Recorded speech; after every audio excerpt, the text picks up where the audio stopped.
वो अनायास ही बड़ा होता चला जाता है। आप ही की आंखों के सामने वो बड़ा होता है, लेकिन आपको पता चलता है कब बेटा बड़ा हो गया इतना बड़ा? जो गोद में खेल रहा था मेरे, वो इतना बड़ा हुआ कब? पता ही नहीं चला। हर पल वो बड़ा हो रहा था, मेरी ही आंखों के सामने बड़ा हो रहा था, लेकिन हमको पता नहीं चला। ठीक वैसे ही शिव से दया मांगना, शिव से चर्चा करना और शिव को प्रणाम करना, शिव शिष्यता का ये भाव मेरे ही मन में, आप ही के मन में कब अंकुरित होता है, पल्लवित होता है, पुष्पित होता है, हमको पता ही नहीं चलता। और एक दिन हमारे मन की दशा और दिशा दोनों बदल जाती है। साहब ने कहा कि मैं नहीं जानता कि इस संसार की दशा और दिशा शिव के बगैर कैसी होगी, लेकिन ये मैं जानता हूँ कि शिव के साथ ये मानवता सबल होगी, सुवासित होगी, शिवमय होगी। महादेव को अपना गुरु बनाया है हमने आपने। जैसा आता है, जो आता है खुद करिए। हमेशा दूसरों पर निर्भर रहने की आदत ठीक नहीं, क्योंकि अगर वो नहीं मिला तो आपका काम फिर रुक जाएगा, और महादेव का काम नहीं रुकना चाहिए। हम रहे ना रहे, आप रहे ना रहे, लेकिन महादेव की शिष्यता का दिया तो जलना चाहिए, हर घर में जलना चाहिए। भैया अनुज जी ने कहा कि हम बड़े मैदान में मिले।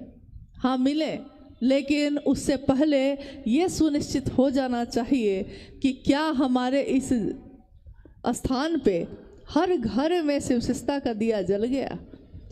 क्योंकि हर घर में अगर नहीं जला तो भीड़ इकट्ठी करने से कोई फायदा नहीं। अगर हर व्यक्ति शिव का शिष्य नहीं हो सका तो हंगामा खड़ा करने का कोई मतलब नहीं। भीड़ कभी भी व्याकरण नहीं होती इस बात की कि कितना बढ़िया कार्यक्रम हुआ। व्याकरण इस बात का है कि कितने लोगों में शिवशिष्टता उतरी। अगर 5 लोगों में भी उतर गई है तो वो 5 लोग काफ़ी है पूरे हिमाचल प्रदेश के लिए, पूरे पंजाब के लिए। हम लोग को आने की ज़रूरत नहीं पड़ेगी। हाँ, मिलना जुलना होता रहेगा, लेकिन आप खुद सक्षम हैं, इसलिए अपने अंदर की ताकत को पहचानिए। महादेव ने आपको भी वही दिया है जो हम सबको दिया है। साहब ने यही चेहरा, यही बात, सर्वोत्तम पक्ष जो है हमारा आपका दिखाया। उन्होंने कहा कि गुरु अपने शिष्य के सर्वोत्तम पक्ष को उजागर करते हैं। इतना ही नहीं कहा उन्होंने कहा कि गुरु अपने शिष्य के सर्वोत्तम पक्ष को उजागर करते हैं, और उजागर कर छोड़ नहीं देते हैं। उजागर करके परमात्मा से उसका ऐक्य सुनिश्चित करते हैं, परमात्मा से मिलाने तक की जिम्मेदारी वहन करते हैं। सिर्फ ऐसा करके छोड़ नहीं देते। जैसे डॉक्टर, अगर कैंसर हो जाए और हम जाएं और डॉक्टर को कहें कि इलाज कर दीजिए सिर्फ, तो डॉक्टर वो जो पूरा कैंसर ठीक कर दे, डॉक्टर वो नहीं जो सिर्फ दवा दे के बीमारी को दबाए रखे। डॉक्टर सही में वो जो बीमारी को जड़ से ख़त्म कर दे। मास्टर वो जो विद्यार्थी को पास करा दे। मास्टर वो नहीं कि पढ़ा तो रहा है और विद्यार्थी फेल कर गया, क्या फ़ायदा हुआ। तो गुरु यानी शिव अपने शिष्य के सर्वोत्तम पक्ष, एक इंसान का, एक मानव का सबसे सुंदर पक्ष क्या होता है? उसका सबसे सुंदर पक्ष होता है शिव होना। क्योंकि और पक्ष तो है हमारे जीवन में। किसी से पूछिए कि आप क्या करते हैं, तो आप क्या कहिएगा? आपसे कोई पूछे कि आप क्या करते हैं, आप क्या कहिएगा? आप कहिएगा कि हम भुजा बेचते हैं, हम अखरोट बेचते हैं, हम काजू बेचते हैं, हम सेब बेचते हैं, हम किसान हैं, हम मास्टर हैं, सरकारी नौकरी है, कुछ तो कहिएगा ना, यही कहिएगा।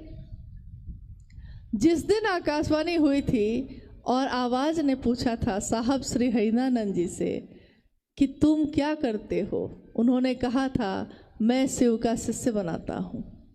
और लौकिक जीवन में उस समय वो डिप्टी कलेक्टर थे, लेकिन उनके मुंह से ये नहीं निकला कि मैं डिप्टी कलेक्टर हूँ, उनके मुंह से ये निकला कि मैं शिव शिष्य बनाता हूँ।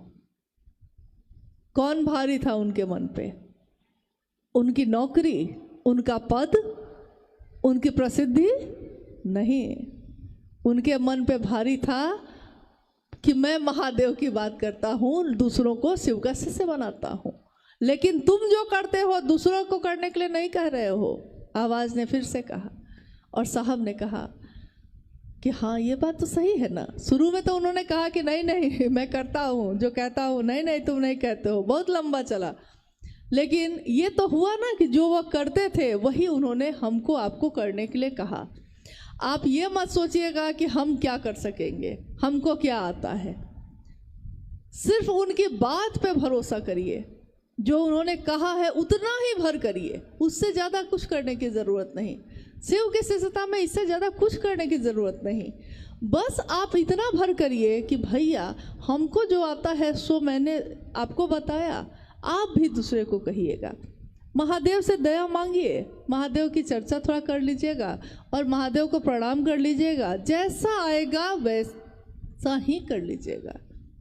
ये मत सोचिएगा कि हमको संस्कृत नहीं आती है, हमको मंत्र जप करने नहीं आता, हमको पूजा करने की विधि नहीं आती, तो हम कैसे करेंगे।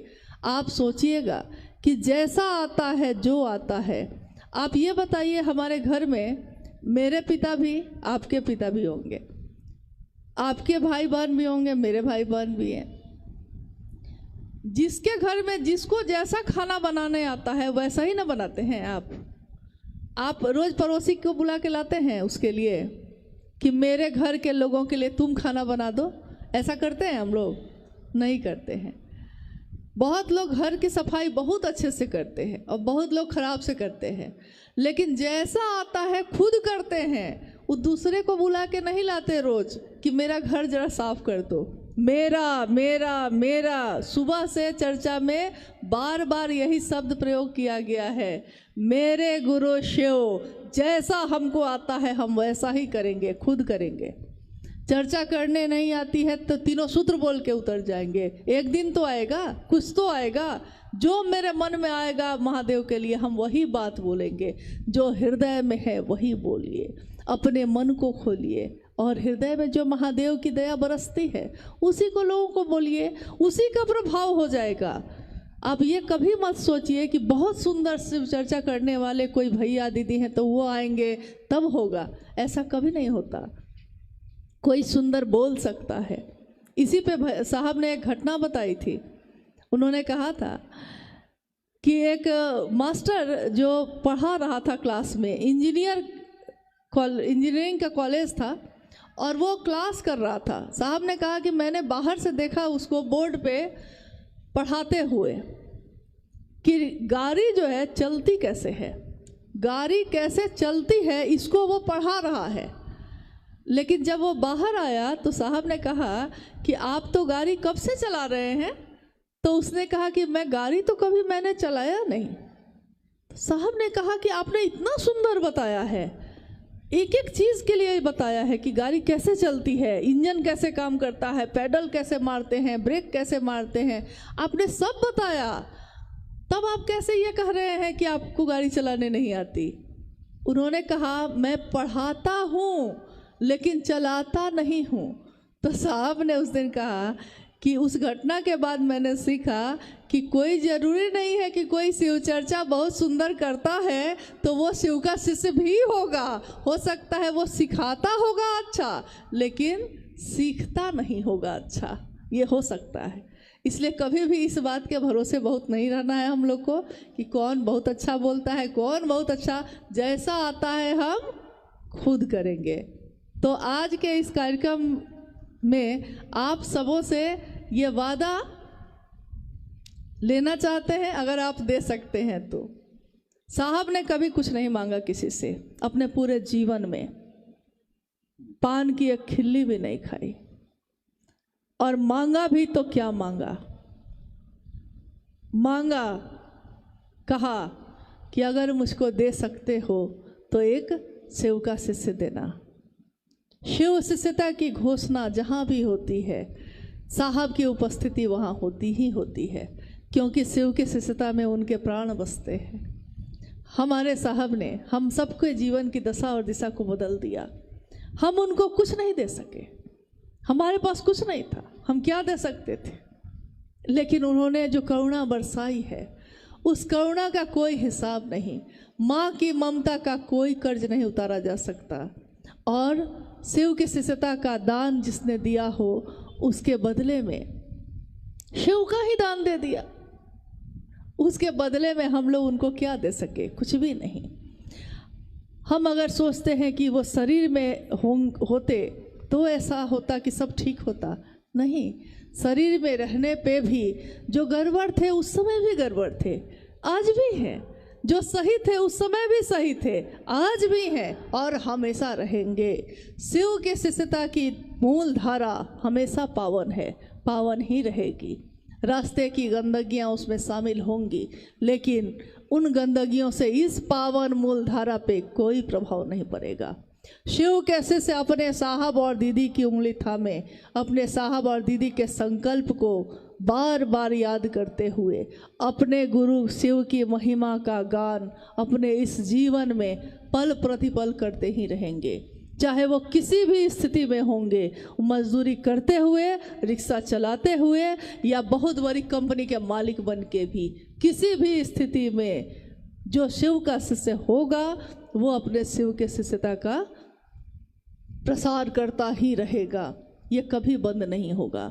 और किसी के लाख चाहने से भी ये कारवां अब कहाँ रुकना है। अकेले चले थे साहब एक दिन, लोग मिलते गए, कारवां बनता गया, और आज ये कारवां इतना बड़ा है कि जिसकी गिनती आप नहीं कर सकते। लेकिन काम बहुत बाकी है, काम बहुत बाकी है। हम लोग सिर्फ इस बात के लिए खुश नहीं हो सकते कि जब एक कार्यक्रम हो तब तो हम लोग इकट्ठे हो जाते हैं, लेकिन जब आप थोड़ा सा निकलिए बाहर और आप देखिए कि कितने लोग ऐसे खड़े हैं जो इंतज़ार में हैं, प्रतीक्षा में हैं, आप कब आइएगा उनके पास, आप कब बोलिएगा। हम अपने अपने चर्चा स्थलों पे, साप्ताहिक चर्चा स्थलों पे हर सप्ताह जाते हैं, 10 के 10 आदमी ही फिर से जाते हैं, उतनी ही बात करते हैं, लौट आते हैं। साप्ताहिक चर्चा स्थल साहब ने शुरू किया था जब, उनकी मंशा ये थी कि साप्ताहिक चर्चा स्थल पे सप्ताह में बाकी 6 दिन हम लोग जो नए लोगों को जोड़ेंगे, उन लोगों को आने के लिए उसमें प्रेरित करेंगे ताकि वो आए, और ये संख्या बढ़ती चली जाएगी। 50 होंगे, 100 होंगे, 100 होंगे तो 2 जगह करिए, मतलब ये सिलसिला चले, इसके लिए उन्होंने शुरू की थी। 1 दिवसीय कार्यक्रम शुरू हुए, बहुत सारे हुए। जब 100-200 आदमी की घोषणा हो जाती तो साहब स्वयं जाते उस जगह पे। आज तो फिर भी हजारों में है, लेकिन आप ये सोचिए कि संख्या बढ़े, मतलब संख्या मतलब ये नहीं भीड़ बढ़े, संख्या बढ़े मतलब शिव शिष्यता बढ़े। भीड़ कभी भी व्याकरण नहीं होती किसी भी चीज़ का। शिव की शिष्यता उतरे लोगों में, इसके लिए झुकना है तो झुकिएगा। हम लोगों से भी कोई बात का दुख अगर आपको हुआ हो तो क्षमा करिएगा, अपना गुरु भाई, अपनी गुरु बहन समझकर। लेकिन एक वादा है कि अपने गुरु के काम में हम लोग मिलते ही रहेंगे, हमेशा अपने साहब दीदी की बातों को दोहराते ही रहेंगे और महादेव के तरफ चलते ही रहेंगे। इसमें गति है, इसमें मंजिल है और इसमें बल है, क्योंकि आदेश गुरु का स्वयं है। तो आज के इस कार्यक्रम से अब हम लोग भी विदा ले रहे हैं, और अभी के लिए विदा मतलब अलविदा नहीं कह रहे हैं, विदा कह रहे हैं। अभी के लिए फिर मिलना होगा, नहीं जानते कि कब होगा, लेकिन अगर नहीं भी हुआ तो एक स्मृति, एक क्षण जो हमने आपने आज इस समय में गुजारे हैं, ये हृदय में सुरक्षित रहे, मेरे महादेव के बात के लिए रहे, इतना काफ़ी है। हम लोग अपने गुरु के राह में बढ़ते रहें, साहब दीदी के संकल्प को पूरा करते रहें, दुनिया शिवमय हो, हर जगह पे जगह जगह महादेव कोई बोल रहा हो और शिव का शिष्य बन रहा हो, यह दृश्य हमारी आंखों के सामने घटता रहे, हम भी उसके भागीदार बने रहें और साहब और दीदी उसके साक्षी बने रहें, शिव के गुरु स्वरूप की उपस्थिति उसमें मौजूद रहे। इतना इस जीवन के लिए क्या, कितने जीवन के लिए काफ़ी हैं। चलिए अपने गुरु शिव के चरणों में नमन करते हुए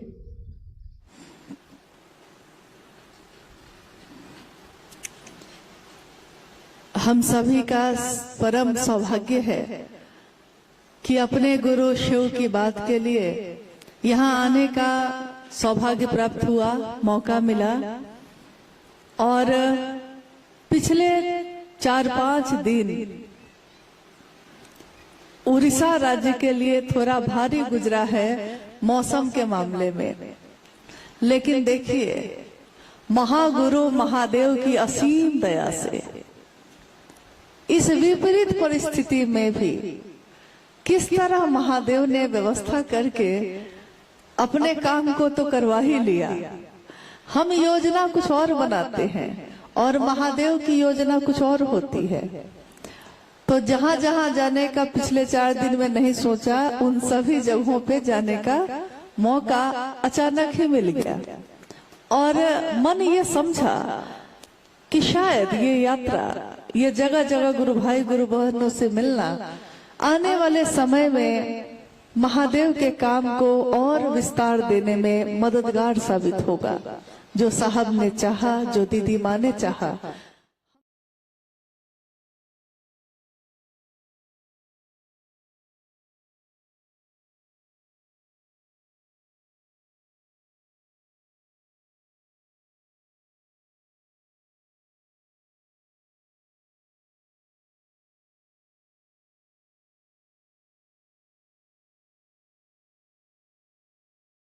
कि दया के आश्रय में अगर सामूहिक प्रार्थना की जाए तो महादेव कितनी दया करते हैं। अभी का समय जहां हम आप बैठे हैं इसका उदाहरण है।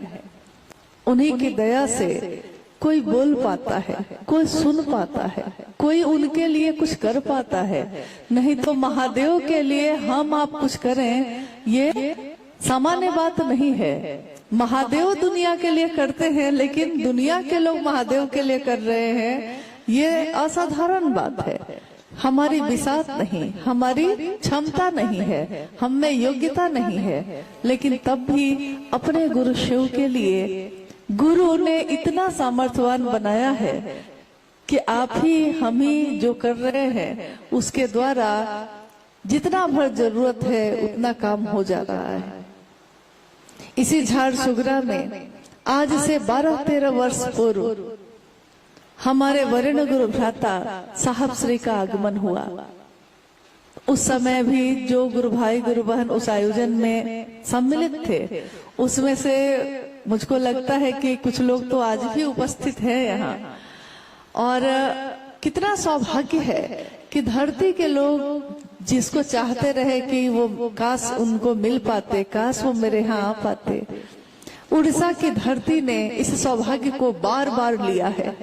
और यहाँ के गुरु बहनों और गुरु भाइयों ने मिलकर न्यूनतम व्यवस्था में, न्यूनतम यानी बहुत बड़ी बड़ी व्यवस्था नहीं थी, निर्बल सामर्थ्य में, सामर्थ्य भी ज्यादा नहीं था, लेकिन महादेव की दया से गांव गांव, जंगल जंगल, पहाड़ पहाड़, शहर शहर महादेव का संदेश पहुंचाने का काम किया है। हम शिव शिष्यों का हृदय उन सभी को नमन करता है जिन्होंने साहब श्री हरिंद्रानंद जी के इस संकल्प को, इस संदेश को लोगों तक पहुंचाने में अपनी भूमिका प्रदान की है, अपनी सहभागिता दी है।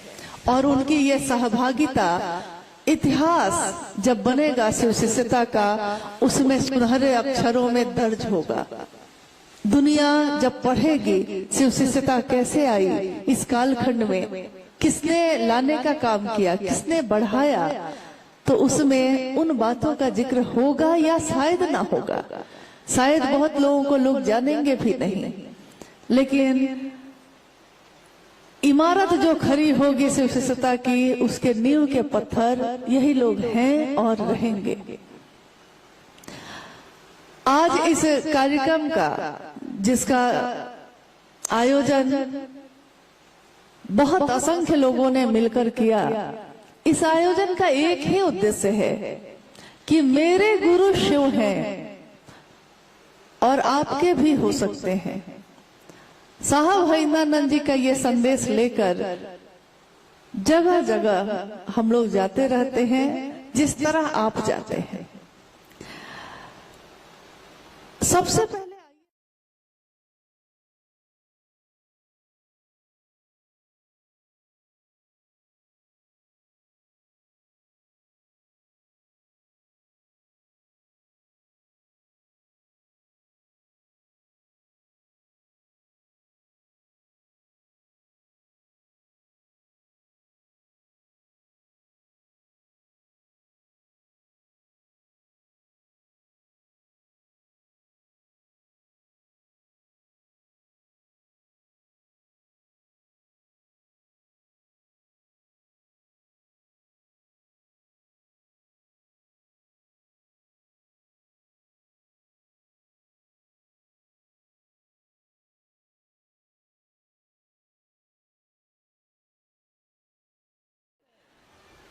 काल से भी जो बड़ी सत्ता है, यानी महाकाल।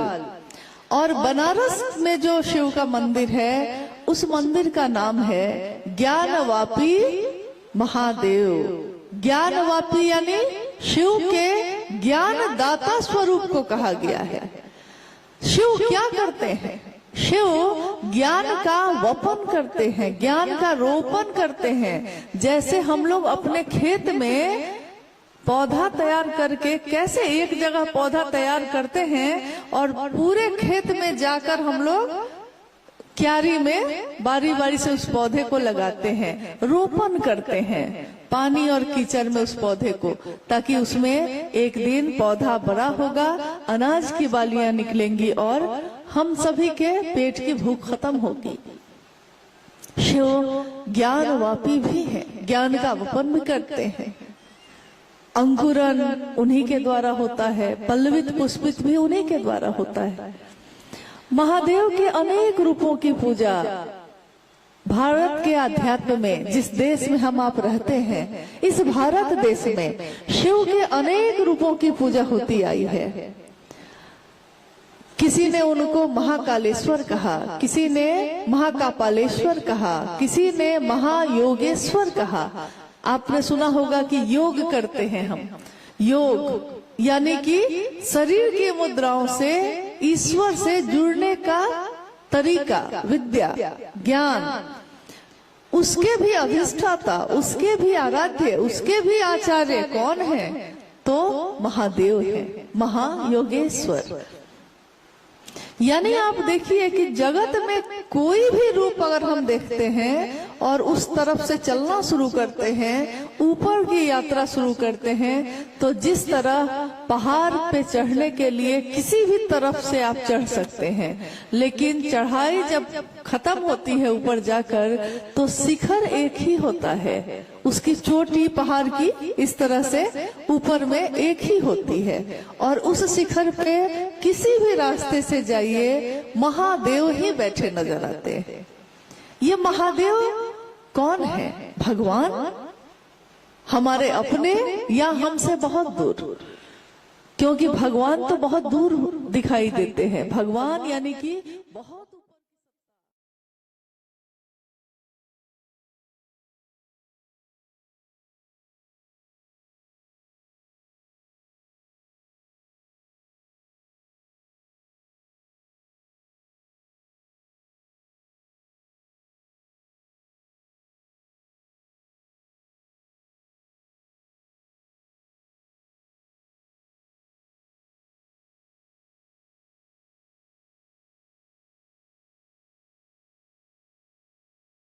कभी आपने सुना है कि महादेव का दास है कोई? क्योंकि महादेव की शिष्यता दास भाव पैदा नहीं करती है कि हम गुलाम हैं, हम आपके अनुचर हैं। नहीं, महादेव हमारे आपके मन में एक ऐसा आवेश पैदा करते हैं, ऐश्वर्य भाव पैदा करते हैं। ऐश्वर्य का मतलब होता है, हम लोग समझते हैं कि जो दुनिया में महल हो, गाड़ियां हो, बहुत संपत्ति हो। नहीं, महादेव मन में ऐश्वर्य पैदा करते हैं। यानी हो सकता है हमारे जीवन में ये चीजें नहीं हो सकता है मेरी छोटी सी झोपड़ी हो या बहुत न्यूनतम व्यवस्था में हम रहते हो, लेकिन हमारा मन इतना बुलंद होता है, इतना बुलंद होता है और समझ जाता है कि इन चीजों में कुछ भी रखा नहीं है। जिस तरह कहीं की यात्रा पे आप जाइए और एक दिन की यात्रा में कितनी भी सुंदर चीज हो, आपके मन को आकर्षित नहीं करती, अपना नहीं लगता, वो लगता है कि लौट के जाएंगे तो वो झोपड़ी ही मेरी अपनी है, सुंदर है बहुत, लेकिन मेरा नहीं है। तो जब मेरा नहीं है तो हम उसकी परवाह नहीं करते, उसको अपना नहीं समझते। साहब हरिनंदन जी ने कहा वो शिव भगवान है, लेकिन वो भगवान भक्त बनकर अगर कोई जाता है तो बहुत कष्ट है, बहुत कठिन है उस मार्ग पे चलना। भक्त बनना आसान नहीं है। भक्त बनने के लिए पहले भाव पैदा करना पड़ता है, फिर प्रेम पैदा करना पड़ता है, फिर प्रेम से भक्ति में जाना पड़ता है, और भक्ति में भी जब ऊपर जाते हैं तब कहीं जाकर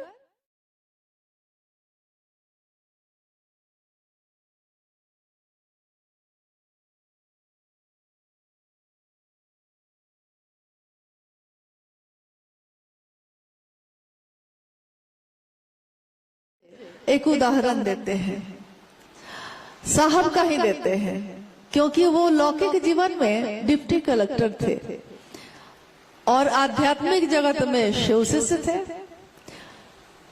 डिप्टी कलेक्टर क्या, यहाँ आपके आसपास में कोई अफसर हो, उसके घर में सीधे प्रवेश करना आपके लिए बहुत कठिन होगा। दरवाजे पे ही सिपाही रोक देगा, बिना पूछे बिना अपॉइंटमेंट लिए जाने नहीं देगा। उसमें भी आपका जो पूरा शरीर है उसकी जांच करेगा, सुरक्षित करने के लिए सुरक्षा की जांच करेगा। फिर भी समय मिलेगा कि नहीं कहना कठिन। लेकिन वही डिप्टी कलेक्टर जिनसे मिलना आपके लिए बहुत कठिन है उनके ऑफिस में, वही जब अपने घर में शिव शिष्य के रूप में है तो जो जाता है वो साहब से मिल लेता है। कहता है कि महादेव के शिष्य आए हैं, शिव के शिष्य आए हैं, तो वही साहब हरिनानंद जी जो कार्यालय में जिनसे मिलना बहुत कठिन है, शिव शिष्य बनकर जाने पे उनसे मिलना बहुत आसान रहा। उतने ही सरल, उतने ही सहज। उनके आचरण से ये पता चलता है कि उनके गुरु शिव यानी महादेव, उनके गुरु शिव, उनसे मिलना भी बहुत आसान है अगर हम शिष्य बन के जाते हैं। क्योंकि शिष्य को तो कुछ नहीं आता है, तभी ना वो शिष्य बना है। अगर उसको कुछ आता तो वो शिष्य क्यों बनता, तब वो भक्त बनता। लेकिन हमको कुछ भी आता नहीं है महादेव, न कभी शास्त्र पढ़े हैं, न मंत्रों का जप किया है, न कोई साधना उपासना की है, बस अपने मन का भाव ही समर्पित किया है और कुछ भी नहीं किया है। बस इतना किया है और देखिए महादेव भाव ही ग्रहण करते हैं। ठीक वैसे ही जैसे हम और आप भी भाव ही ग्रहण करते हैं। हमारा सहज प्रेम करने का स्वभाव है। भाव ग्रहण करते हैं का क्या मतलब है? जैसे आप किसी के घर गए, अब आप उसके घर जो गए हैं वो आपको भोजन भी अच्छा कराया, आपके रहने की व्यवस्था भी कर देता है, सारी चीज है, नौकर चाकर सब है, आ रहे हैं जा रहे हैं, लेकिन तब भी आपका मन खुश नहीं है। कारण क्योंकि उसने आपको वो भाव नहीं दिया है जो सोच के आप गए थे उसके यहाँ। आप तो भाव के कारण चले गए। आपने सोचा कि मेरा परिचित आदमी है, आज बड़ी जगह पे है, चलिए मिल के आते हैं, मेरा भाई है, मेरा मित्र है, चलिए मिल के आते हैं। जाने पे उसने बैठाया, खिलाया भी, सारी व्यवस्था भी की, लेकिन तब भी आपका मन खुश नहीं हुआ। क्यों? क्योंकि उसने जिस भाव से आप गए थे ना, आपको बदले में वो भाव नहीं दिया। तो आप दोबारा फिर उसके यहाँ जाना चाहिएगा? कभी नहीं जाइएगा। कोई अपने घर में, जैसे हम अपने बच्चों की शादी करते हैं, विवाह करते हैं, अपनी बेटी का विवाह बहुत अच्छे घर में करिए, उसका पति बहुत अच्छा हो।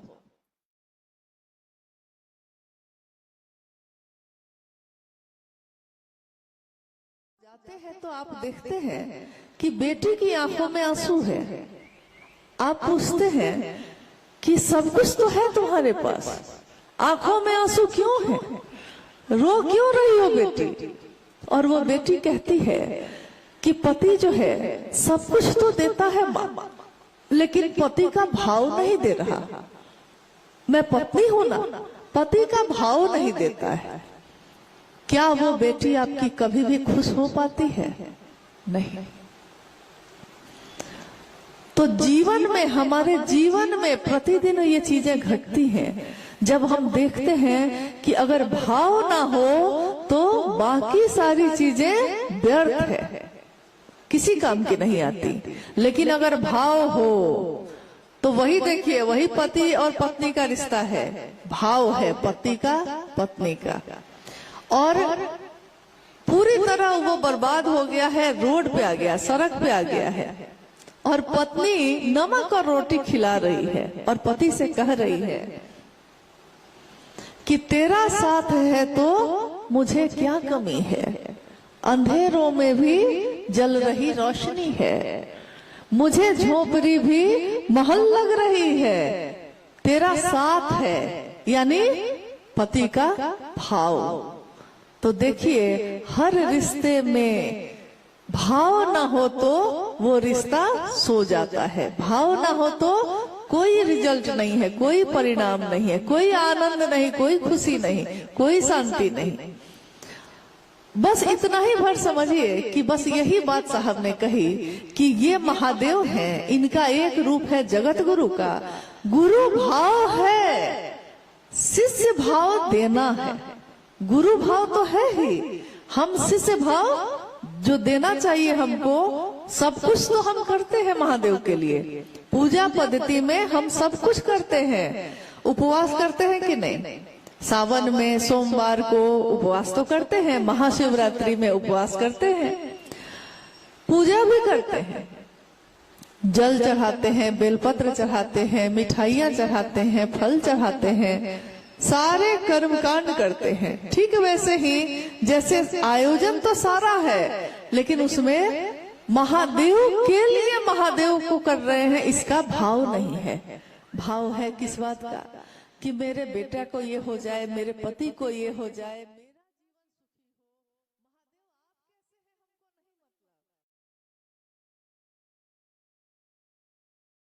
ये तो व्यापार है कि जो हम दे रहे हैं तो तुम भी हमको दो, लेकिन प्रेम में व्यापार नहीं होता है। और महादेव का शिष्य बन के भी अगर हम भाव नहीं देंगे महादेव को, गुरु भाव है, शिष्य भाव नहीं देंगे, तो गुरु अपनी दया तो देंगे, किसको देंगे? शिष्य को देंगे ना। तो शिष्य जब हम बनेंगे ही नहीं तो देंगे किसको दया? और अगर शिव की दया मिल जाए तो कहा गया है कि कीम न सिद्धते भूतले, इस भूतल पे, इस धरती पे क्या ऐसा है जो आप चाहिएगा और महादेव की दया से वो नहीं मिलेगा। छोटी सिद्धियां सिद्ध की जाती हैं, मतलब उसके लिए लोग प्रयास करते हैं, और बड़ी सिद्धियां यानी शिव की शिष्यता सीधे दे दी जाती है।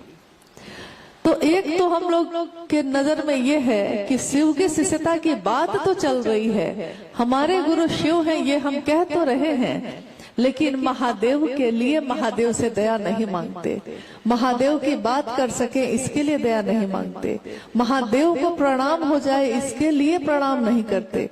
तो कारण ये हो जाता है, सालों साल बाद भी हम कहते हैं कि महादेव की दया नहीं हुई। दया मतलब हम समझते ही नहीं कि हमको दया का मतलब क्या होता है, क्या मिल जाना चाहिए। शिव की शिष्यता जागरण है व्यक्ति के आध्यात्मिक और मानसिक तल का। आज 27 अक्टूबर है, आज से 3 दिन के बाद दीपावली है ना, 31 अक्टूबर को। अभी आपने सुना भाई सोमेंद्र जी बता रहे थे साहब के बारे में, तो उन्होंने कहा कि 31 अक्टूबर 1948 को साहब श्री का जन्म इस धरती पे हुआ है और उस दिन भी दीपावली मनी थी। क्या सुखद संयोग है कि इस बार की दीपावली भी 31 अक्टूबर को है और दीपावली का दिन है और दिए जलेंगे। साहब ने कहा एक बार, शिव की शिष्यता यानी आध्यात्म पे चलने का रास्ता है ये। हम दिया जलाते हैं ना तो उसमें रोशनी होती है, कहीं भी दीपावली के दिन हम जब दिया जलाएंगे तो उसमें रोशनी होगी, धरती रोशन होगी। एक बार हंसी में साहब ने कहा कि एक बार ऐसा हुआ कि अंधेरे ने सूरज की शिकायत कर दी भगवान से। अंधेरे ने भगवान के पास जाके कहा कि ये जो आपका सूरज है ना, सूरज जो उगता है तो रोशनी हो जाती है, ये सूरज मेरा पीछा करता है और मेरा पीछा करता है, इसके कारण जब ये आ जाता है तो मुझको भागना पड़ता है। तो भगवान ने बुलाया सूरज को और पूछा कि क्यों इसका पीछा करते हो। सूरज ने कहा, यानी रोशनी ने कहा कि मुझको तो इससे भेंट ही नहीं है कभी, मैं इसका पीछा क्यों करूंगा। तो संदेश ये है कि जहां रोशनी आती है वहां अंधेरा अपने आप खत्म हो जाता है। दिन की रोशनी है बाहर, धूप खिली हुई है, और आप अपने घर के दरवाजे और खिड़की को बंद कर लीजिए, अंदर का पर्दा फैला दीजिए और देखिए कि घर में अंधेरा हो जाता है। यानी अंधेरा तो है ही, रोशनी को लाना पड़ता है। पर्दा हटाइएगा फिर से कमरा रोशन हो जाता है, यानी रोशनी को लाना होता है। गुरु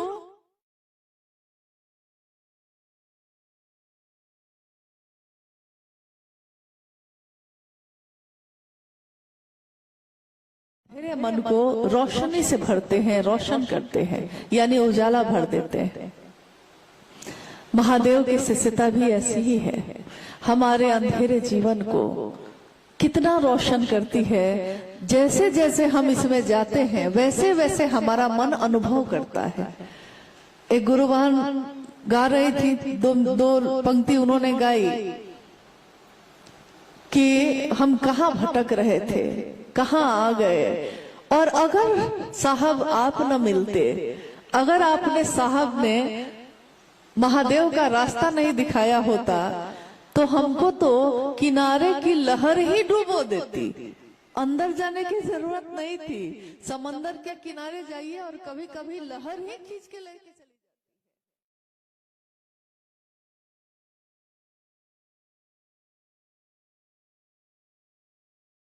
मेरे हो जाए और महादेव की शिष्यता हो जाए। तो शिष्य और गुरु की बात जब हम लोग करते हैं, महागुरु महादेव और शिव का शिष्य होने की बात जब करते हैं, तो हमको आपको ये स्पष्ट होना चाहिए कि इस विधा में, इस रिश्ते में सिर्फ भाव मांगा जाता है और कुछ भी नहीं। कोई कर्म कांड नहीं होते शिव शिष्यों में, शिव चर्चाओं में कहीं भी कोई कर्म कांड नहीं किया जाता। वहां सिर्फ मन का भाव शामिल किया जाता है और कुछ भी नहीं। तो इसीलिए शिव चर्चाओं में आपने देखा होगा कि हम लोग तस्वीर भी नहीं लगाते। अगर लगाते भी हैं तो शिव की साकार जो प्रतिमा है, साकार चित्र है, अगर कोई लगाता है तो लगाता है, नहीं लगाता तो नहीं लगाता।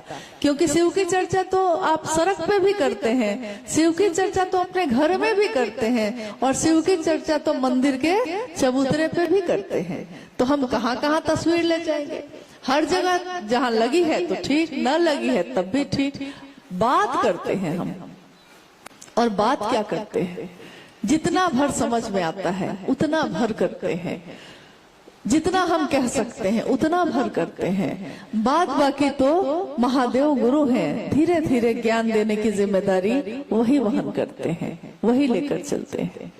आइए इस शिव गुरु महोत्सव में अगर कुछ जिज्ञासा आई है तो हम लोग उन जिज्ञासाओं पे भी बात करें, क्योंकि हम लोग जो काम करते हैं, कोई भी काम अपने जीवन में करते हैं, बिना उसको समझे अगर करेंगे तो उसका वो परिणाम नहीं आता जो परिणाम आना चाहिए।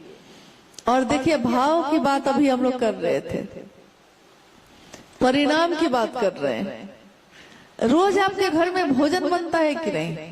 प्रतिदिन बनता है, सुबह दोपहर रात हम भोजन बनाते हैं कि नहीं? बनाते ही है। किसी किसी दिन भोजन में बहुत स्वाद होता है और आप पूछते हैं जो भोजन बनाया है उससे कि आज क्या बात है? लगता है बहुत भाव से बनाई हो, आज के भोजन में बहुत स्वाद है। तो पता चलता है कि या तो उनका भाई आया है या उनका कोई प्रिय व्यक्ति आया है।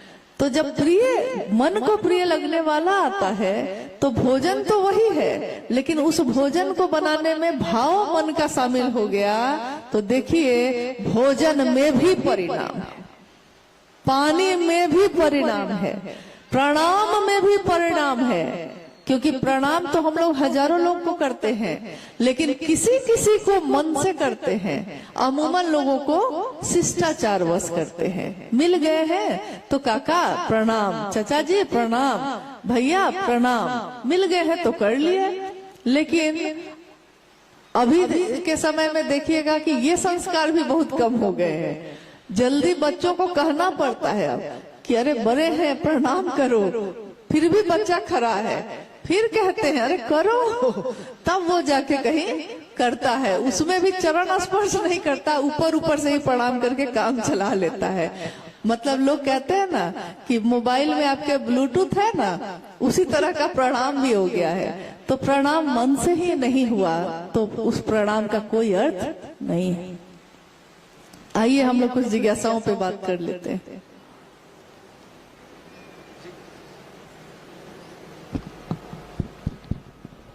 जिज्ञासा है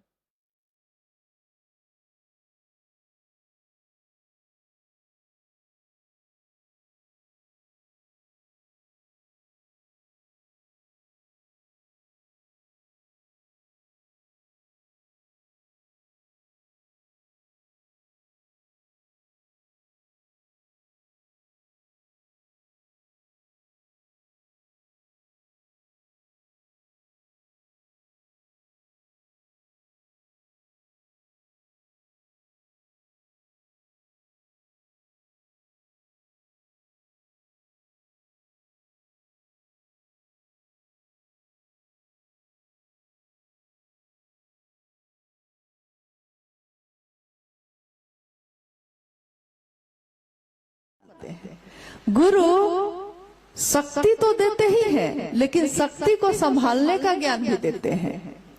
जैसे मोटरसाइकिल खरीदिए तो शक्ति है, उसमें ताकत है। अगर मोटरसाइकिल स्टार्ट करके छोड़ दीजिएगा तो क्या होगा? सीधे जाके टकरा जाएगा कहीं। और हो सकता है अगर सामने व्यक्ति हो तो उसको कुचलता हुआ चला जाए, ताकत है उसमें। लेकिन ज्ञान नहीं अगर हो चलाने का, तब क्या होगा? तो गुरु सामर्थ्य भी देते हैं और ज्ञान भी देते हैं, और वही ईश्वर के रूप में, भगवान के रूप में हमारी मनोकामना भी पूरी करते हैं। हम महादेव के पास हजारों सालों से हमारे पूर्वज भी जाते रहे, हम भी जाते रहे। भगवान शिव की जय जयकार तो होती ही रही, कर्पूर गौरम करुणावतारम तो हम गाते ही रहे। और महादेव के जो नटराज स्वरूप है या नीलकंठ का स्वरूप है, सबकी स्तुति हम गाते रहे।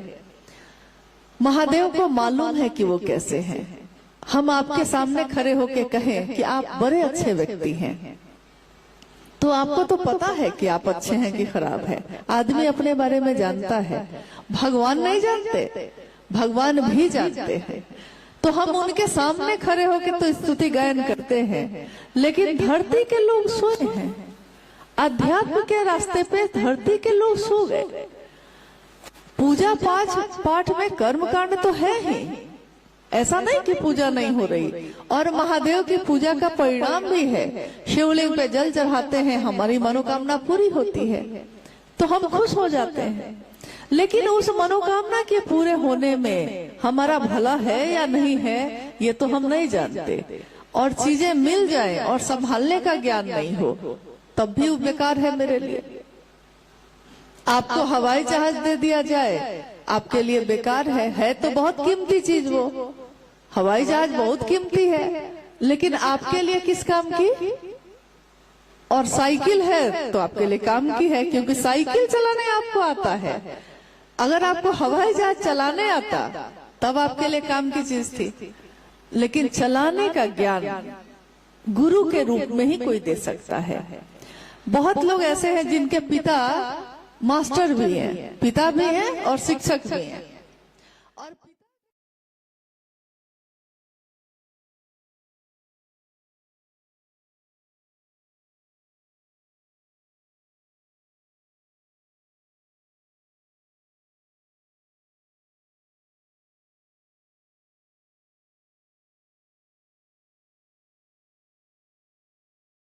जब मिलते हैं तो वो कहता है मास्टर साहब प्रणाम।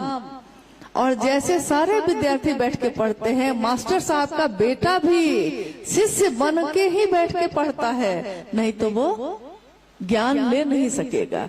तो ज्ञान एक ऐसी चीज है जिसके लिए शिष्य बन के ही जाना पड़ेगा। और क्योंकि सिर्फ जगत गुरु शिव ही गुरु का काम करते हैं, तो जो गुरु का काम करते हैं हम उन्हीं के पास न जाएंगे। यहाँ के एसपी साहब बहुत ज्ञानी होंगे, लेकिन वो मास्टर नहीं है, तो हम पढ़ने के लिए कहाँ जाते हैं? हम पढ़ने के लिए तो मास्टर के पास जाते हैं। और गुरुओं के गुरु, सदगुरुओं के गुरु महेश्वर शिव स्वयं गुरु हैं। तो जगत के लोग चाहे किसी भी जाति, किसी भी धर्म, किसी भी वर्ण, किसी भी संप्रदाय के हों, लेकिन जगत गुरु शिव को अपना गुरु बना सकते हैं। उसके लिए कोई नियम नहीं, कोई वर्जना नहीं रखी गई है। सिर्फ ये विचार, हे शिव आप मेरे गुरु हैं, मैं आपका शिष्य हूँ, मुझ शिष्य पर दया कर दीजिए।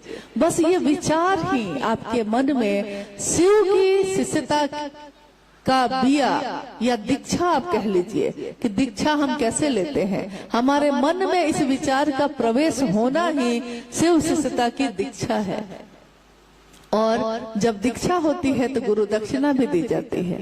यानी गुरु के लिए हम क्या करते हैं, तो महादेव के लिए भगवान के रूप में तो हम बहुत चीजें चढ़ाते रहते हैं, लेकिन गुरु को हम क्या देंगे, क्योंकि वो तो ईश्वर भी है। तो हम कुछ भी देंगे तो उन्हीं का सामान उन्हीं को देंगे, क्या दे सकते हैं।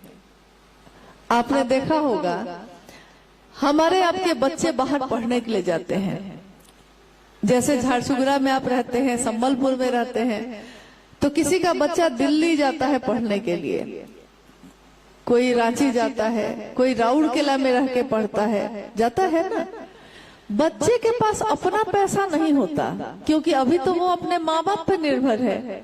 तो बच्चा के पास अभी कमाता तो नहीं है, उसके पास पैसा कहाँ से आएगा।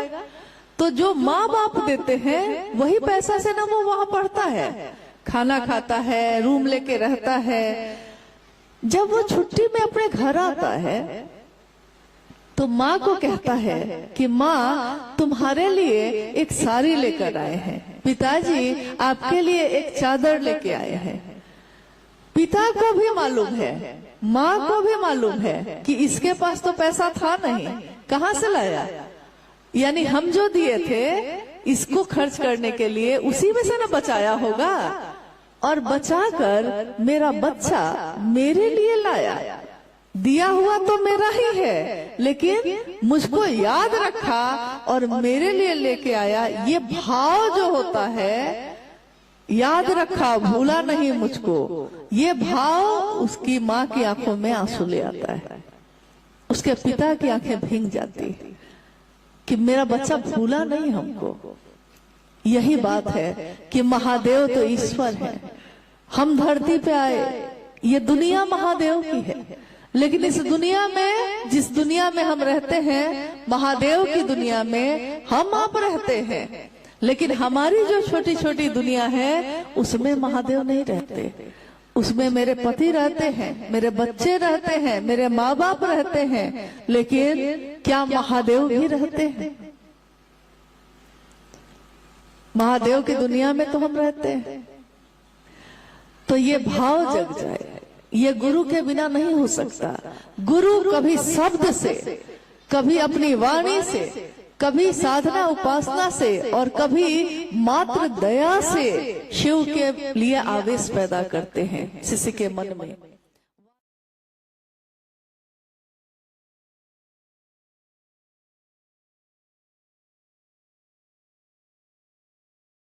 अगर आपको गाली दे दे, सबसे ज्यादा वो गाली जो शब्द है, आप उस शब्द को समझ रहे हैं। अगर नहीं समझ रहे हैं उस भाषा को, तब तो गाली दे चाहे प्रेम करे, आपके लिए दोनों बराबर है। लेकिन अगर उसका अर्थ आप समझ रहे हैं तो आपके मन को सबसे ज्यादा वो चोट पहुंचाता है। और जब चोट पहुंच जाता है तो क्या होता है, शब्द की मार आप भूल नहीं पाए। उसने मुझको गाली दी, आप भूल नहीं पाए, और किसी ने शब्द ही तो कहा है आपको कि हम तुमको बहुत प्यार करते हैं, ये भी तो शब्द ही है। हम आपका बहुत आदर करते हैं, ये भी एक शब्द है। तुम तो मेरे भाई हो, ये भी एक शब्द है। लेकिन देखिए, ये शब्द मन को भाव विभोर कर देता है। तो शब्द की मार से महादेव अपने शिष्य में गुरु के लिए आवेश पैदा करते हैं। इसीलिए भगवान के रूप में तो वो देते ही हैं, लेकिन अगर गुरु ना मानेंगे तो गुरु जीवन जीने की कला सिखाते हैं। वो कला हम सीखेंगे कैसे? और क्यों न माने जब सबसे सुंदर गुरु मिल रहा हो और उसके लिए आपको कुछ करना भी नहीं पड़ता, बस मन में ही तो सोचते हैं, मन में ही तो दया मांगते हैं, तो इसमें दिक्कत क्या है? इसके अलावा तो शिव शिष्टता में और कुछ नहीं कहा जाता। 3 सूत्र के अलावा किसी ने आपको कुछ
यानी महादेव के घेरा में अगर वो मन नहीं होगा तो ना तो शिव की चर्चा हम कर पाएंगे, ना आप सुन पाएंगे, ना आप कर पाएंगे, ना हम सुन पाएंगे।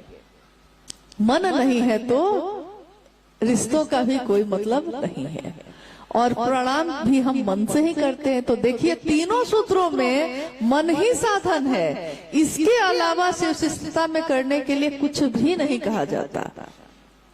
अगर कोई कहे तो मेरा अनुरोध है कि आप कभी भी दूसरा कोई काम मत करिए, साफ उसको कह दीजिए कि मैंने साफ साफ सुन लिया है साहब का संदेश। शिव शिष्टता मतलब मन की विदा है। उस मन में महादेव को उतारिए, मन को मंदिर बनाइए, हृदय में मंदिर की स्थापना हो जाए। ऐसी है शिव की शिष्टता। चलते फिरते मंदिर बन जाए शिव के शिष्य, ऐसी है शिव की शिष्टता। शिव की शिष्टता क्या है? कहीं एक जगह मंदिर की स्थापना है, लेकिन शिव के लोग, शिव के गण, शिव के शिष्य अपने शिव की महिमा का गुणगान तो हर जगह करते हैं जाके।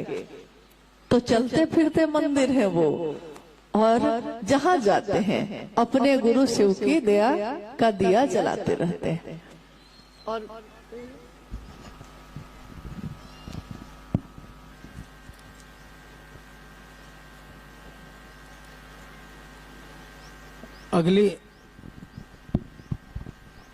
अगली जिज्ञासा है कि माला जप और अजपा जप जो साहब ने शिष्यानुभूति में लिखा है वो ठीक से हम लोग नहीं समझ पा रहे हैं। ये दोनों क्या चीज है, दोनों में क्या अंतर है, कृपया समझाया जाए। जिज्ञासा आपने सुनी? माला पे जप करना और अजपा जप यानी कि सांस पे जप करना, इन दोनों में क्या अंतर है और दोनों के क्या परिणाम है? तो साहब ने बहुत बार बताया भी है और आज भी हम लोग उसी व्याख्या को, उसी बात को दोहराने की कोशिश करते हैं। माला पे जप ये कोई आज नई बात नहीं है। अजपा जप ये भी नई बात नहीं है। प्राचीन समय से हमारे शास्त्र, हमारे वेद, हमारे उपनिषद, हमारे पुराण इस बात का जिक्र करते हैं कि माला पे जप किया जाता है मंत्रों का और सांसों पे भी किया जाता है, यानी अजपा जप भी प्रचलित रहा है। माला पे जप करना यानी जिस देवी देवता के सानिध्य में आप हैं तो अलग अलग तरह की माला होती है। कभी रुद्राक्ष की भी कोई करता है, कोई कमल गट्टे पे करता है, कोई तुलसी की माला से करता है। अलग अलग तरीके हैं जप करने के। इसमें स्पष्ट है कि 24 घंटे में एक बार शिव के शिष्य जब उनको सुविधा हो, जब समय हो, अपने लौकिक कष्टों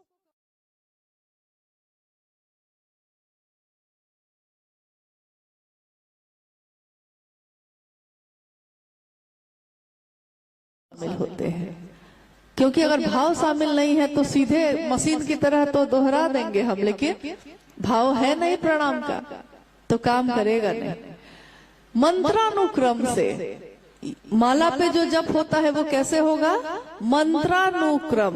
इसका अर्थ होता है कि मंत्र एक के बाद एक बार मंत्र बोले, फिर दूसरी बार बोले, फिर तीसरी बार, फिर चौथी बार, फिर पांचवी बार, और करते करते 108 बार। इसका सांसों से कुछ लेना देना नहीं है। मन में महादेव के लिए भाव लाइए प्रणाम का, एक दाना आगे बढ़ाया आपने, और नमः शिवाय मंत्र का प्रयोग आप कर सकते हैं। इसके लिए नमः शिवाय प्रणाम जो है, नमः शिवाय मंत्र से प्रणाम शिव के समग्र स्वरूप को प्रणाम निवेदित करता है। गुरु को तो करता ही है, गुरु के साथ साथ महादेव के जितने रूप हैं समग्र संपूर्ण रूप को प्रणाम करता है। तो पंचाक्षर मंत्र बहुत सदियों से चलता आया है और इसके परिणाम हैं 24 घंटे में एक बार अगर आप ये कर लेते हैं तो अब आपने कहा कि सांसों पे चढ़ाते हैं। जैसे बहुत लोग क्या करते हैं कि एक दाना बढ़ाए, एक बार सांस लिए, एक बार छोड़े, ये भी दोनों को मिला देते हैं। माला जप और अजपा जप दोनों को मिला देते हैं। तो होता यह है कि जैसे दो नाव पे एक साथ सवारी आप कर रहे हैं, दो नाव चल रही है, एक इस पे है पैर और एक इस पे है, तो क्या होगा? पानी में गिर जाएंगे, कोई नाव काम नहीं करेगा। तो दोनों को एक साथ नहीं किया जाता, उसको मंत्रानुक्रम से करना है। 108 बार, जितनी बार आपका मन शांत है अपना कर लीजिए, जब आपको समय है। इसके लिए समय निर्धारित नहीं है। कहीं कहीं लोग समझा देते हैं कि 4 बजे सुबह में करना चाहिए। जी नहीं, ऐसा कुछ भी नहीं है। यहाँ तक कि शिव पुराण की वायवीय संहिता में भी लिखा है कि जब सारा संसार धर्म से विमुख हो जाएगा और गुरु और शिष्य परंपरा भी जाती रहेगी, संसार के जगत के लोगों के लिए एकमात्र मंत्र बचेगा नमः शिवाय। एकमात्र विकल्प, एक ही चीज बचेगी जो आश्रय देगी, जो सहारा देगी। और साहब कहते हैं कि शिव की शिष्यता और शिव को प्रणाम करना आपके मन को अतुलनीय शांति प्रदान करता है। अतुलनीय मतलब एक होता है कि हम आपको कहें कि सब कोई एकदम चुप हो जाइए, तो आप लोग सब कोई चुप हो जाइएगा, तो क्या होगा? सन्नाटा हो जाएगा। सन्नाटा तो हो जाएगा, आवाज नहीं हो रही है कहीं। लेकिन क्या सारे लोगों का मन भी शांत हो गया है? मुंह तो बंद हो जाएगा, सन्नाटा हो जाएगा, लेकिन मन तो शांत नहीं होगा। यानी मन में शांति तो नहीं होगी। सन्नाटा लाया जा सकता है, लेकिन आंतरिक शांति, मन की शांति सिर्फ शिव की दया के आश्रय में ही है। तो ये विधा 24 घंटे में एक बार आप मंत्रानुक्रम से कर सकते हैं। उसमें यह भी है कि ये एक ऐसा मंत्र है जिसके लिए कोई नक्षत्र, कोई दिन, कोई स्थिति, शुद्ध अशुद्ध, पवित्र अपवित्र, कोई मतलब ही नहीं है इन चीजों का। अगर आप नमः शिवाय से प्रणाम कर रहे हैं तो यानी इसके लिए आप कोई समय निकालने की आपको जरूरत नहीं है। जब आपको जिस स्थिति में भी आप शिव को प्रणाम करेंगे वो प्रणाम ग्रहण होता ही होता है। अब हम आते हैं अजपा जप पे, यानी एक ऐसा जप जिसकी गिनती नहीं की जा सकती। अजपा जप मतलब ही हुआ ऐसा जिसका जप नहीं किया जा सकता, गिनती ही नहीं हो जिसकी। और ये क्या है, कौन माला है ये? तो ये है सांसों की माला। कभी आपने गीत सुना होगा, सांसों की माला पे जपलूं मैं शिव का नाम। यानी सांसों की माला पे ही मैं पी का नाम जपती हूँ, मैं शिव का नाम जपती हूँ। सांस सांस पे, श्वास श्वास पर नाम ले, वृथा श्वास मत खोए, क्या जाने इस जीवन में फिर आना हो न हो। क्या पता इस जीवन में फिर आएंगे कि नहीं आएंगे। तो एक एक सांस पे उनका नाम ले ले हम लोग, ताकि कोई सांस व्यर्थ ना हो जाए। अजपा जप विधि सर्वोत्तम विधि है शिव को प्रणाम करने की। और क्योंकि मंत्र जो है 5 अक्षरों का ही सांस पे चढ़ सकता है और उतर सकता है, और वो मंत्र है नमः शिवाय, यानी नमः चढ़ा और शिवाय उतरा। शिव की शिष्यता में इसकी क्या भूमिका है? आपने अभी घटनाओं को सुना है, साहब के जीवन की घटनाओं को। जब उन्होंने 1974 में शिव को अपना गुरु माना था, तो 1975 में बिहार में एक जिला है मुजफ्फरपुर, वहां का एक ब्लॉक है, प्रखंड है तुर्की। तुर्की के टीचर ट्रेनिंग कॉलेज के प्रिंसिपल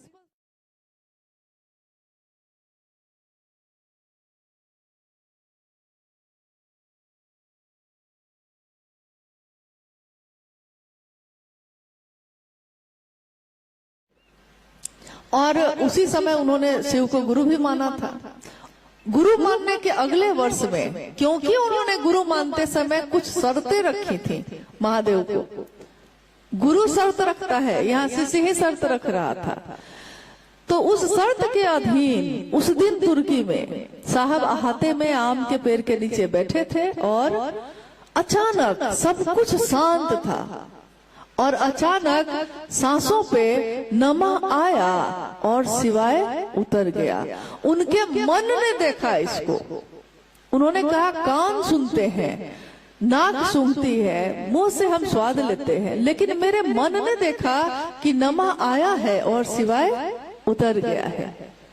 तो इसीलिए शिव के शिष्यता में सर्वोत्तम विधि वही है जो शिव के शिष्य के माध्यम से हम सबों तक पहुंची है, और वो है अजपा जप। ये आप कभी भी कर सकते हैं, जितनी देर आपका मन टिके उतनी देर कर सकते हैं। जितनी देर टिके, हलचल हो गई तो कोई बात नहीं, मन भटक गया तो कोई बात नहीं। अब है कि आप थोड़ी 5 बार आपने नमः शिवाय से प्रणाम किया है, मन भटक गया, छोड़ दीजिए, फिर कुछ देर के बाद मन होगा तो फिर कर लेंगे। जैसे अभी बारिश आ गई तो अभी कर लेते हैं हम लोग क्योंकि बारिश का तो अभी मामला था ही, बारिश तो होनी ही थी। महादेव की दया से इतनी देर टिका रहा, रुका रहा, ये भी उनकी असीम दया है। महादेव ने अपना काम कराया। बाकी कहा कि थोड़ा भाई बारिश है तो भींग भी लीजिए। हालांकि आप लोग जो भींग रहे हैं, थोड़ा सा भींग रहे हैं, दिख रहा है। तो हम लोग जल्दी ही इस कार्यक्रम को अब समापन की तरफ लेकर जा रहे हैं। अंतिम जिज्ञासा पे बात कर रहे हैं हम लोग, और उसके बाद आप लोग सब कोई भी प्रस्थान कर जाइए। हम सभी लोग थोड़ी देर और स्थिर रहें। एक जिज्ञासा है कि एक कार्यक्रम में हम लोगों ने उड़ीसा में बैनर पर लिखा पाया था कि आस्था रखें, अंधविश्वास नहीं। साहब श्री की चर्चा में सुना था। ये आस्था और अंधविश्वास पर समझाया जाए। बहुत पहले जब उड़ीसा में साहब का कार्यक्रम हुआ था तो बैनर लगा था, उस पर लिखा था आस्था रखें, अंधविश्वास नहीं। आस्था मतलब महादेव मेरे गुरु हैं, ये मेरा विश्वास है, और महादेव से मेरा मन ही जब जुड़ जाएगा तो सारे परिणाम उसी पे हैं। ये हुई आस्था, आपका विश्वास। लेकिन कोई कहता है कि इसमें पूजा पाठ करने लगिए, ओझा गुनी करिए, झाड़ फूक करिए, नाच गाना करिए, तो ये सारी चीजें जो है कही जाती हैं कि ये है अंधविश्वास। यानी शिव की चर्चाओं में कभी भी ये नहीं किया जाता। अगर कोई ऐसा कहता है तो आप स्पष्ट कहिए कि शिव चर्चा में ये चीजें नहीं होती हैं। न साहब दीदी ने कभी ये कहा है, न शिव के शिष्यों ने ये कहा है कभी। और स्पष्ट प्रयोजन है शिव के शिष्यों का दिलों में शिव की स्थापना करना। इसके लिए इन तरह के कर्मकांडों में शिव के शिष्यों को पढ़ने की जरूरत नहीं है। अब आज के इस कार्यक्रम में जो हम सभी आए और आप भी शामिल हुए। दीपावली का पर्व सामने है। हमारे वरेण्य गुरु भ्राता, हमारे बड़े गुरु भाई साहब हरिंद्रानंद जी का जन्मदिन सामने है।